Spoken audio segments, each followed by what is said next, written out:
আপু, তুমি কই যাচ্ছ? দেখো কতগুলো কবুতর পাখি, আসো আমরা ধরবো। আমি এখানে লুকিয়ে আছি, তুমি যেও না। দেখো কত মজা হবে, ওদেরকে ধরে আজকে আমি উড়ে দেবো। কেমন লাগে মজা, কেমন লাগে? আমি তো ধরতে পারলাম না, তবে উড়িয়ে দিতে পেরেছি তো।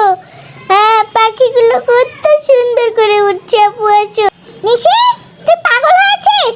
ওরা আমাদের বন্ধু, ওদেরকে কিছু বলিস না।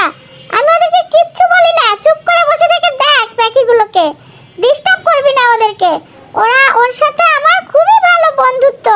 ওরা চুপ করে খায়, তুই দেখ তোরও বন্ধু হয়ে যাবে। না না, আমি ওদেরকে ধরবো। তুমি বেশি কথা বলো না আপু। আমি এখানে চুপ করে লুকিয়ে আছি। এইবার আমি ওদেরকে ধরেই ছাড়বো। আমি গাছের আড়ালে একটু লুকাই, দেখি পাখিগুলো কোথায় যায়। পাখিগুলোকে আমার ধরতেই হবে। এখানে লুকিয়ে থাকলে আর দেখতে পাবে না। দেখো আমি এখানে কি সুন্দর করে গাছের আড়ালে ঘাসের মধ্যে লুকিয়ে আছি। ওই যে পাখিগুলো দেখা যাচ্ছে। হ্যাঁ, ওরা দেখি আমার দিকেই তাকিয়ে আছে। লাভ নেই, আমি লুকিয়ে আছি।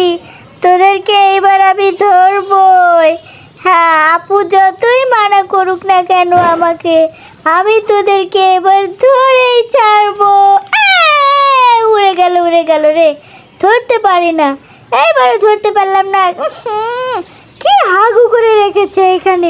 নিশি, তুই আমার কথা শুনবি না? কেন ওদেরকে উড়িয়ে দিচ্ছিস?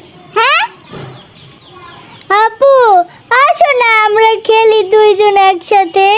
আমি ওদেরকে উড়িয়ে দেব, কত মজা হচ্ছে। তুমি কেমন জানি চুপ করে বসে থাকো। তুমি কি বুড়া হয়ে গেছো নাকি আপু? আসো আমরা পাখিগুলোকে একসাথে উড়িয়ে দেই।